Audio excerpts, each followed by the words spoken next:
दहेज में दबे एक बहू की दर्द भरी कहानी। दहेज देने वालों को ये कहानी जरूर सुननी चाहिए। एक सुंदर सी कन्या एक शहर में रहती थी जिसका नाम मधु है। वो एक कॉलेज में अपना ग्रेजुएशन पूरा करती है। तभी उसकी मुलाकात एक लड़के रोहित से होती है। रोहित भी बहुत आकर्षक और माता पिता का आज्ञाकारी बेटा है। दोनों एक दूसरे को पसंद करने लगते हैं। दोनों का ग्रेजुएशन पूरा होता है। रोहित अपने शहर में जॉब करने लगता है और लड़की भी एक अच्छी जॉब कर रही है। दोनों ने निर्णय लिया कि अब माता पिता से शादी की बात करने का वक्त आ गया है। लेकिन परेशानी यह है कि दोनों की कास्ट अलग अलग है। मधु ब्राह्मण है और रोहित राजपूत। रोहित के समाज में दहेज बहुत ज़रूरी है, जो कि नकद में होता है। उसके अलावा कई तरह के उपहार और गहने की मांग की जाती है। रोहित ने मधु को यह स्थिति स्पष्ट की और कहा, घर वालों को मनाओ। अगर तुम सभी मांगे पूरी करवाती हो तो मेरे माता पिता तुम्हें पलकों पर बैठाएंगे। मधु ने अपने माता पिता से यह बात कही। मधु के माता पिता को यह बात पसंद नहीं थी, पर मधु की जिद थी कि अगर मुझे दहेज दोगे तो मेरी इज्जत बढ़ेगी। मधु के माता पिता सक्षम भी थे। बिना मांगे भी मधु को बहुत कुछ दे सकते थे, पर उन्हें इस तरह दहेज की मांग करने वाले लोग पसंद नहीं आ रहे थे। लेकिन माता पिता मधु की खुशी चाहते थे। उन्हें यह डर था कि कहीं उनकी बेटी ये ना सोचे कि वे अपनी बेटी को कुछ देना नहीं चाहते, इसलिए उन्होंने सभी शर्तें मानी। शादी में रोहित को कार, बंगला, फर्नीचर के साथ 50 लाख नकद भी दिए गए। साथ ही मधु को गहने भी दिए गए और सभी रिश्तेदारों को गिफ्ट और कपड़े भी दिए।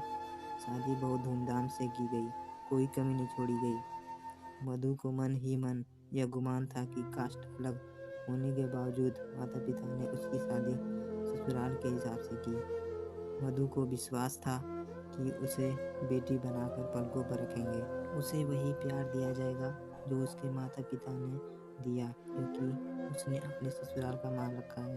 मधु ने अपने घर से ससुराल विदा ली। ब्राह्मण कन्या राजपूत घर की बहू बनी। ससुराल में बहुत पर्दा प्रथा थी। बहू को मनचाहा खाने तक की स्वतंत्रता नहीं थी। कितनी भी भूख क्यों न हो, घर की बहू सबके खाने के बाद ही खाएगी।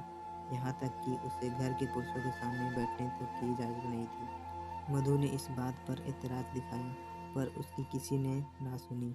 रोहित ने भी यह बोलकर मुंह फेर लिया कि यह तो परंपरा है। मधु को जो गुमान था वो धरा का धरा रह गया। उसे अपने माता पिता की बात याद आई। जब उन्होंने समझाया था तो वह उनसे बहुत लड़ी थी। उसने ससुराल में बात करने का फैसला किया। मधु ने अपने सास ससुर और पति से बात की, लेकिन उन्होंने नहीं सुनी और उसे बहुत बेरहमी से पीटा गया। मधु ने कभी ऐसा व्यवहार नहीं देखा था। उसे जिस लाए हुए दहेज पर घमंड था वह चूर चूर हो गया था। मधु को माता पिता से बात करने में भी शर्म महसूस हो रही थी और इसी वजह से एक दिन मधु ने अपने आप को खत्म कर लिया। माता पिता को जब यह पता चला तो उन्हें अपनी गलती का एहसास हुआ कि वक्त रहते समझा होता तो बेटी साथ होती। जो लोग दहेज पर बेटे की शादी करते हैं उनकी सोच हर तरह से छोटी होती है। जो बेटे को नीलाम कर सकते हैं वो किसी और की बेटी को कैसे अपनी बेटी बना सकते थे।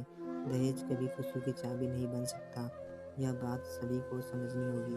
इस दहेज प्रथा की कहानी में आपने पढ़ा होगा कि माता पिता ही नहीं, लड़की की सोच भी दहेज को सपोर्ट कर रही थी।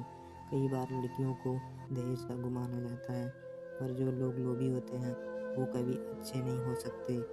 यह बात सबको समझने की ज़रूरत है।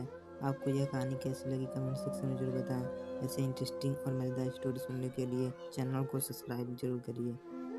अगर आपको कहानी थोड़ी सी भी अच्छी लगी हो तो एक लाइक करके जाइए।